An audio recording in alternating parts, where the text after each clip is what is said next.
A day or two have now passed since Burnice released, and with that her post-release analysis is here. So let's have a look at her current state and what I might have missed about her in my guide. That said, let's talk about Burnice White.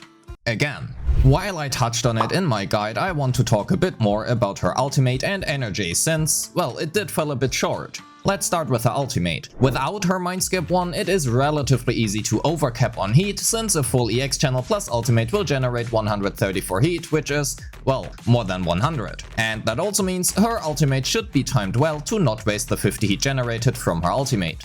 In regards to her energy, I personally did not run into energy problems whatsoever when using her signature, nor did I when using other weapons. However, the fights have also been a bit more on the short side and I occasionally swapped her in and used a basic attack or two. So I tested it again while not doing exactly that, and turns out doing it is actually pretty important, especially in longer fights, as you will notice a shortage of energy. That basically emphasizes her off-field time even more. However, running energy regeneration in slot 6 completely guts her damage, so that is not a solution. A 2p swing jazz also does not really do enough, it just brings her average energy generated per rotation from about 41 to 47, or from 45 to 53 if using her charged basic attack.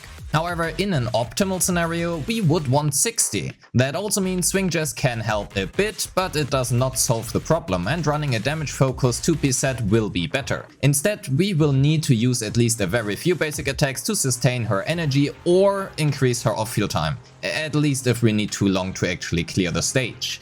I don't think there's a right answer to what is the right solution. The best way of getting her onto the field is, at least in my opinion, the assist follow-up, which we then can follow up with a basic and possibly a dodge counter for energy. But doing so is, if played with Colidar, Caesar or even Chingy, honestly griefing, because we want to parry with those units instead. It might however be viable if no stunner or Caesar is present on the team. Next, let's talk about her supportive teammates, namely Lucy, Seth, Caesar and, well, possibly Rina if played with Grace. While Rina has still insane damage potential, keeping up her buffs and debuffs with her signature is, first of all, super quick swappy and can, secondly, possibly even feel clunky, all while it is really easy to miss out on those buffs due to mistimings. And we don't really have timers. Fortunately, if you have lost your 50-50s enough, her Mindscape 1 can actually help out with that. Well, unless you do have her signature, because that is still only 3 seconds. If you play Rina, pen ratio does become better in slot 5 for Burnice though. In regards to Caesar, Lucy and Seth, I still believe Lucy to be her best teammate, with Caesar being okay and Seth falling slightly behind. For Seth, while the attribute shred is helpful, Burnice already has insane fire application, and we are still missing a teammate who can reliably apply as much anomaly as Burnice can, to make, well, actually good use of the additional anomaly, otherwise we are just overwriting burns. There is a thing with Piper, but more on that later. Caesar does provide a 25% damage increase debuff with her additional ability, but her shield and hence also her attack buff is only active for the current on-field character and, well, Burnice will spend a good amount of time off-field. All of this makes Caesar a great teammate for Jane and is hence also a good choice for a Jane team. However, generally speaking, Lucy will outperform Caesar when looking at Burnice alone. So let's talk about Lucy, Mindscape 6 Lucy to be exact, cause there are a few things to note, but first some pre-M6 things. First, her bores do not trigger after burn. Secondly, her EX special does trigger after burn. And third and last, and also most importantly, her Mindscape 6 spores do not trigger after burn. And that is important for Burnice while she is on field and casts her EX special. Her EX special will trigger 4 bores, which do contribute a good amount of damage, but also anomaly. This does not matter too much in mono fire teams, surprisingly, and is in fact actually really good when playing Crit Lucy, as they can hit for a good chunk of damage per hit. For a Piper Burnice Lucy team, the weather forecast for today is stormy with a hail of bores, and to be honest, that is really fun to watch and also to play. As for the matter of Crit or AP Lucy, personally I still think Lucy's personal damage and the 2 additional disorders you gain from the anomaly build-up of her bores make up for an overall lower burn damage. While we are already talking about Piper, in a Piper Lucy Burnice team there has been discussion about using Lucy ults to funnel energy into Piper and also regenerate a bit for Burnice. From personal testing there are 2 takeaways. The first being, using Lucy's ultimate does not significantly increase clear times compared to using Piper's ultimate, in fact it is about even. However, it does make the team a lot more comfortable to play. Also, there is the thing that I'm not a Piper main and I could possibly just have misplayed the team, so it is probably not too bad using Lucy ult here for that reason alone. Next, let's also talk about Crit Burnice. There has been a lot of discussion around it and I want to make it very clear yet again, since people tend to simply ignore or skip that part of my videos. I don't know. It is only viable in mono fire teams and maybe fine in non-disorder teams. If you do not play Burnice in a mono fire team, don't play it. Play AP instead. After repeating this in 3 different videos by now, I hope that is clear. Anyway, personally I love mono fire and even more so Crit Burnice and Lucy. So I played it a lot more and also tested her various teams a lot more. My overall conclusion is that stunners, especially Chingy and Colidar, felt the best to me. Burnice, Lucy, Caesar felt, at least for me, super bad. It might have been her non-existent investment, let's be honest, but at least for me Caesar did not contribute enough stun, and while I love DPS Lucy, their team did not utilize it too well, at least in my opinion. Caesar is however fantastic in an AP Jane Burnice team though. My Burnice Lucy Soldier 11 team cleared in about the same time as the Burnice Lucy Caesar team, but my Soldier 11 also is only level 50 and not ascended. Granted, she is Mindscape 3.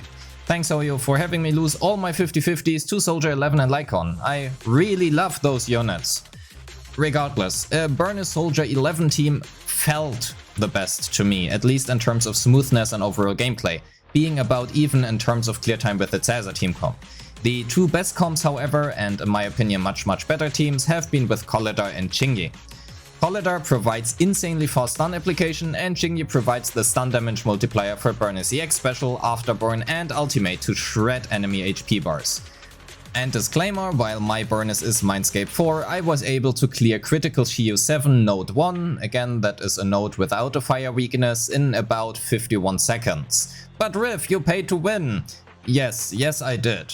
But Criddle, another member in our Discord did not, and his mid-invested M0 Crit Burnice Lucy Nicole team cleared in about 1 minute and 12 seconds as well. Speaking of our Discord server... Anyway, point being, is Crit Burnice fantastic? No. Does she suck? Also no. Would I recommend and should you play her? Yeah, of course, nah, just kidding. Unless you really like that playstyle or Soldier 11, probably not. If you have Jane or Piper, stick with those units and an anomaly proficiency build for Burnice, at least for now. Who knows, we might also get more anomaly units who will work well with Burnice in the future, so that's probably the better investment. And except for that, let's finish the video by going back to my guide where I might or might not have made a mistake or 2. So first things first, generally I am very satisfied with my calculations, however there are 3 things I want to address. The first being Rainforest Gourmet, which I might have rated too highly initially. Even though the duration of Rainforest is 10 seconds, you will not have the energy to sustain 6 stacks at all times, however that has been my assumption, which was wrong. So I lowered it. It is still a very comfortable weapon, but also worse than her other 3 choices now, that one being Weeping Gemini. Rainforest does gain a little bit of value though with her Mindscape 4. Next, her Mindscape 1. I went into the calculation with the assumption that 140 heat now allows you to hit for 15 afterburns instead, while you can sustain the heat with 1 EX special and 1 ultimate per rotation. I also assumed that the additional afterburns will now allow you to run Anomaly Mastery instead of attack percent. While the latter is still true, after talking to other creators for a bit, I have to agree that the assumption of especially 15 afterburns is, well, not necessarily realistic, as you will swap her in earlier instead of waiting for 22 seconds. Which means I did lower her afterburn count back, and that worsens all of her Mindscapes overall. I think that is much more reflective of her actual gameplay though, but it also undersells her M1's QOL a little bit. Quality of life is also something pretty important, and especially when not running her signature weapon, having a longer field time might be considerable over using her basics for energy. Lastly, I also had a typo. This one right here, that is supposed to say fire damage and not pen ratio. So much about my calculations, and I apologize for these mistakes I have made. With that said, thank you so much for watching, leave a like and a comment, subscribe if you haven't yet, click on one of the other videos shown to you on screen right now, cause that is how YouTube knows you like my videos, join the Discord and have a great day. Peace!